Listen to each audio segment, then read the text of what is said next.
Once again, let me say thank you. I want to thank my good brothers here for the wonderful statements they have made. Kenya is at a crossroad, once again in our history. We are witnessing something that we have witnessed before.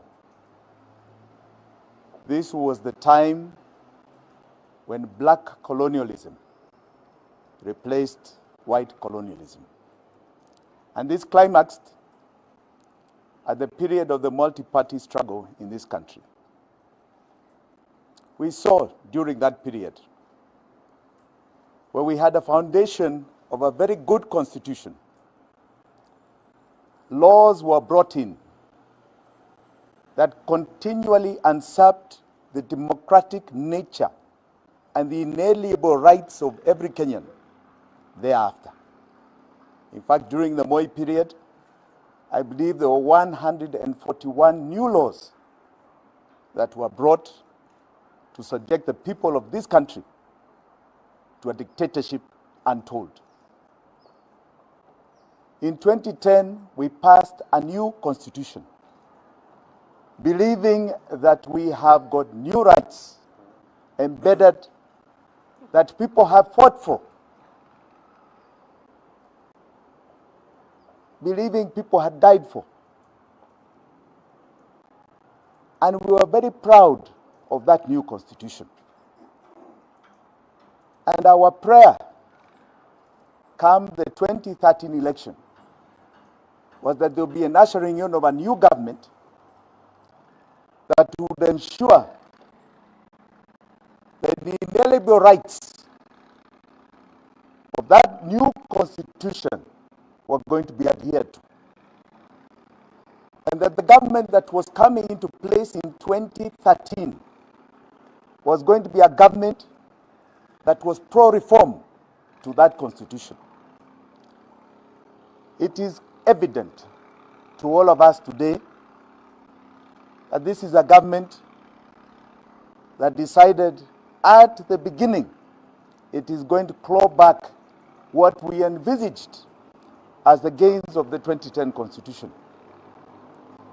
We saw an attempt by this government to regularize and manage NGOs under a new PBO Act. That fight climaxed in 2017 when we saw, after the general election and the debacle of that general election, certain NGOs and their offices being vandalized by KRA and the police. Oppression of the alternate voice. We saw, as an excuse for terrorism, that the government had failed to manage, draconian laws brought to a parliament to subject us to the previous Public Order Act that was very vicious in nature on our human rights. And that caused a lot of fights. Some of those laws were implemented, clawing back the reforms and the reform nature of the 2010 Constitution. They didn't stop there. They didn't stop there. They went on. Not only did the Supreme Court announce them as having participated in illegalities and irregularities, they literally pronounced the regime as having done a coup on the people of Kenya in 2017. They didn't stop there. They decided now the next target is the opposition. So my previous party leader, who was then viewed as the opposition leader, was swallowed in by the same people. And the voice of the opposition, as we knew it in parliament and we knew it institutionally, was removed.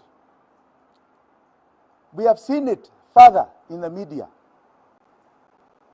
where ownership has been intimidated, where advertising of government revenue was taken through an agency so that it is apportioned according to whether you are articulating the government or you're anti-government, muffling the voice of the media.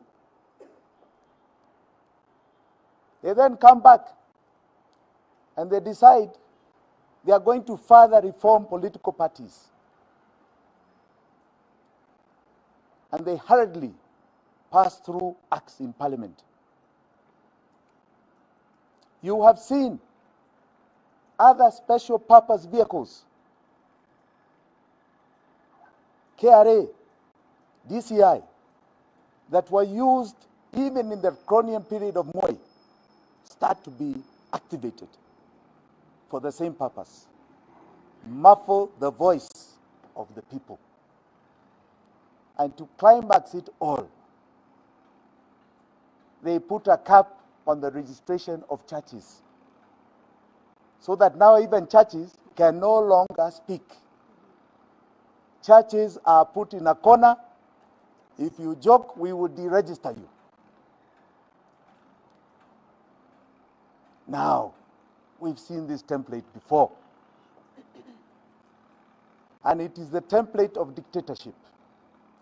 It is the template, I want to assure Kenyans, that it was defeated before, we shall defeat again now. Oh, yes.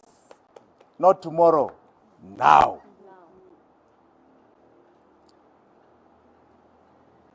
The current head of state, who is supposed to be exiting, has decided he wants to extend his rule kinyume cha sheria ya Kenya, kinyume cha katiba ya Kenya. And all we are getting here is nothing else but a very vicious attempt to stifle any voice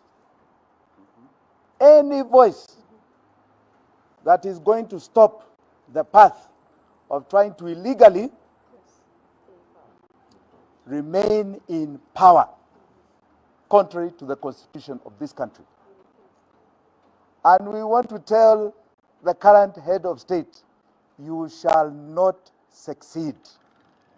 You shall not succeed in muffling the voice of the people and giving the people the voice that they want to speak for them on the ballot. You will not succeed. You will not succeed. These are lame attempts. And some of us here were ready for you. We were ready. We knew these things were going to come. So we are ready for you. Na muna bahati mbaya, kwa sababu tunajua sheria ya Kenya, and we were ready for you. You can throw what you want, but we are ready for you. And you shall be defeated even here.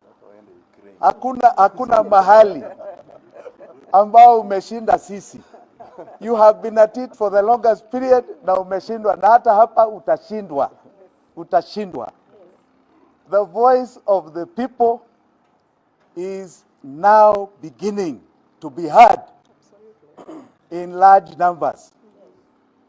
The people you are seeing standing with me here began individual contests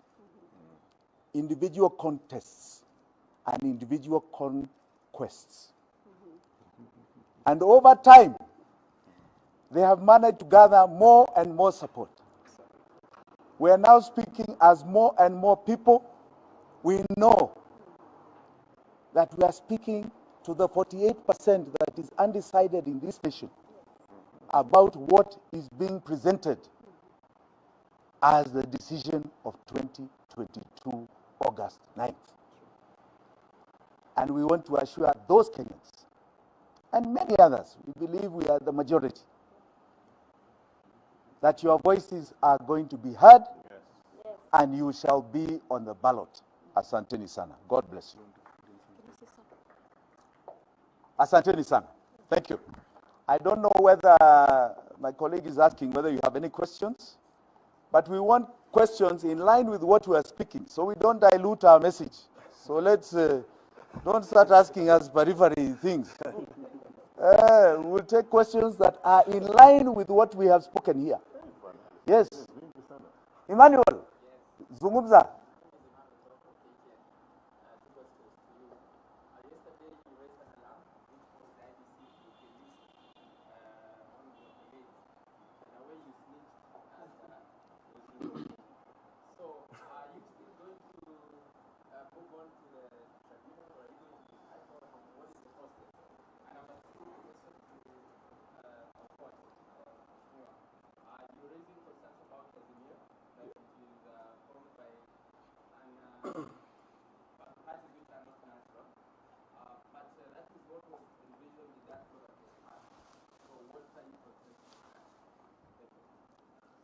Good. Why don't you start? Okay.